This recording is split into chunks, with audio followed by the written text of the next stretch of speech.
माझे नाव सुरेश. लग्नाला आता कुठे 4 महिने झाले होते, त्यामुळे संसाराची नवीन स्वप्ने डोळ्यात होती. माझी बायको अतिशय सुंदर आणि मेहनती. घरात आईबाबा, मी आणि ती असे आम्ही चौघे सुखात राहत होतो. दिवसभर कामात गेल्यावर रात्रीचा वेळ फक्त आमचा असायचा. नूतन विवाहित असल्याने आमचे एकमेकांवर खूप प्रेम होते आणि रात्रीच्या वेळी आम्ही तासनतास गप्पा मारत, मस्करी करत घालवायचो. मला त्या सहवासाची जणू सवयच लागली होती. एके दिवशी अचानक बायकोला तिच्या घरून फोन आला. तिची धाकटी बहीण, म्हणजेच माझी मेहुणी साधना, हिला रेल्वेची परीक्षा द्यायची होती. तिचे सेंटर योगायोगाने आमच्या शहरात म्हणजेच कल्याणला लागले होते. ती कराडवरून येणार होती. आम्ही आनंदाने तिला बोलावले. साधना आल्यावर घराचे वातावरणच बदलून गेले. ती 28 वर्षांची होती आणि हुबेहूब माझ्या बायकोसारखीच दिसायला सुंदर होती. साधना खूप मोकळ्या स्वभावाची होती. ती मला भाऊजी म्हणत खूप हक्काने बोलायची. भाऊजी, आज आपण चित्रपट बघायला जाऊया का भाऊजी, मला शॉपिंगला घेऊन चला ना, असे तिचे हट्ट असायचे. मीही तिला माझ्या स्कूटीवरून शहरात फिरवायचो. कधी कधी रात्री मी आणि माझी बायको खोलीत गप्पा मारताना किंवा मस्करी करताना थोडा आवाज व्हायचा, तेव्हा दुसऱ्या दिवशी सकाळी साधना गमतीने ताईला विचारायची, ताई, रात्री काय गप्पा रंगल्या होत्या तुमच्या? खूप आवाज येत होता. अशा वेळी माझी बायको लाजून लाल व्हायची. अशातच एक दिवस लातूरवरून फोन आला की माझ्या काकांना तातडीने रुग्णालयात दाखल केले आहे. आईबाबांना गावी जाणे भाग होते. मी त्यांना रेल्वे स्टेशनवर सोडून घरी आलो. आता घरात आम्ही तिघच होतोच, मी, माझी बायको आणि साधना. साधनाच्या परीक्षेला अजून 4 दिवस बाकी होते. माझी बायको तिला अभ्यासासाठी प्रोत्साहन द्यायची, साधना, नीट अभ्यास कर. रेल्वेची नोकरी मिळाली तर तुझे आयुष्य सुधारेल आणि लग्नाला मुलगाही चांगला मिळेल. त्या रात्री आम्ही जेवण करून आपापल्या खोलीत गेलो. मध्यरात्री मला तहान लागली म्हणून मी पाणी प्यायला किचनमध्ये गेलो. तिथे माझे लक्ष बाथरूमकडे गेले. बाथरूमचा दरवाजा अर्धवट उघडा होता आणि लाईट चालू होती. मी सहज पाहिले तर तिथे साधना उभी होती.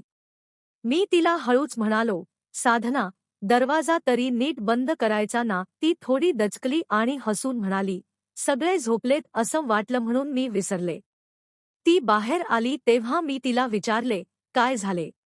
झोप येत नाहीये का? ती म्हणाली, हो भाऊजी, परीक्षेचे टेन्शन आहे आणि झोप उडाली आहे. तुम्ही थोडा वेळ माझ्याशी गप्पा माराल का? मी विचार केला की बायको उठली तर काय म्हणेल, पण साधनाने खूप आग्रह केल्यामुळे आम्ही हॉलमध्ये बसून गप्पा मारू लागलो. गप्पांच्या ओघात रात्रीचे 2 कधी वाजले समजलेच नाही. शेवटी मी तिला झोपायला पाठवले आणि स्वतःही खोलीत गेलो. दुसऱ्या दिवशी सकाळी पुन्हा एक पेच निर्माण झाला. बायकोच्या माहेरून निरोप आला की तिच्या वहिनीला डिलिव्हरीसाठी ॲडमिट करायचे आहे, त्यामुळे तिला तिथे जाणे गरजेचे होते. साधनाची परीक्षा जवळ असल्याने ती जाऊ शकत नव्हती. शेवटी ठरले की बायको माहेरी जाईल आणि मी व साधना घरी राहू. त्या रात्री घरात फक्त आम्ही दोघेच होतो. आम्ही बाहेरून जेवण मागवले आणि जेवून शांत बसलो होतो. मी माझ्या बेडवर पडून मोबाईलवर रील्स बघत होतो. अचानक बाहेरून साधनाच्या ओरडण्याचा आवाज आला. मी धावत हॉलमध्ये गेलो. साधना सोफ्यावर पाय धरून बसली होती आणि तिच्या डोळ्यात पाणी होते. काय झाले साधना? मी विचारले. भाऊजी, पायात अचानक गोळा, क्रॅम्प आला आहे, खूप वेदना होत आहेत, ती विव्हळत म्हणाली. मी तातडीने कपाटातून पेनरिलीफ स्प्रे आणि थोडे आयुर्वेदिक तेल आणले. मी तिला पाय लांब करायला सांगितले. तिने तिचा पाय सोफ्यावर ठेवला. मी हळूवारपणे तिच्या पायाला तेल लावायला सुरुवात केली. त्या रात्री वातावरणात एक वेगळीच शांतता आणि मादकता होती. मंद प्रकाशात साधनाचा चेहरा अधिकच खुलून दिसत होता. मॉलिश करताना माझ्या हाताचा स्पर्श होताच तिला थोडे रिलॅक्स वाटू लागले. ती माझ्याकडे बघून मंद हसली. क्यू भाऊजी, तुमची मॉलिश करण्याची पद्धत खूप छान आहे, ती म्हणाली. गप्पा मारता मारता आमचे हात एकमेकांना स्पर्श करत होते. वातावरणात एक रोमंटिक तणाव निर्माण झाला होता. साधना हळूच म्हणाली, भाऊजी, ताई खरंच खूप नशीबवान आहे. तिला तुमच्यासारखा काळजी घेणारा जोडीदार मिळाला. मला भीती वाटते की मला असा मुलगा मिळेल की नाही. मी तिचा हात हातात घेतला आणि म्हणालो, साधना, तू इतकी गुणी आहेस की तुला नक्कीच चांगला मुलगा मिळेल. त्या क्षणी आम्ही दोघेही एकमेकांच्या अगदी जवळ होतो. आमचे श्वास एकमेकांना जाणवत होते. साधनाने तिचा दुसरा हात माझ्या खांद्यावर ठेवला आणि माझ्या डोळ्यात पाहिले. तिच्या नजरेत एक वेगळीच आर्जवी भावना होती. मी तिच्या डोक्यावरून हात फिरवला आणि तिला जवळ घेतले.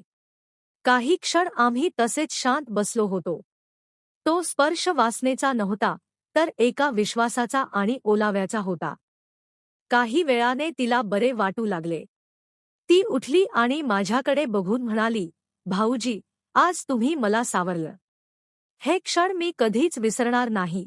तिने माझ्या गालावर एक प्रेमाचा किस केला आणि हसून आपल्या खोलीत निघून गेली. त्या रात्री मला जाणवले की नाती फक्त रक्ताची नसतात, तर विश्वासाची आणि एकमेकांना समजून घेण्याची असतात. दुसऱ्या दिवशी साधना उत्साहाने परीक्षेला गेली. काही दिवसांनी निकाल लागला, तिची निवड झाली आणि आमच्या घरात आनंदाचा वर्षाव झाला. माझी बायको परत आल्यावर मी तिला सर्व काही सांगितले आणि आमचे नाते अधिकच घट्ट झाले.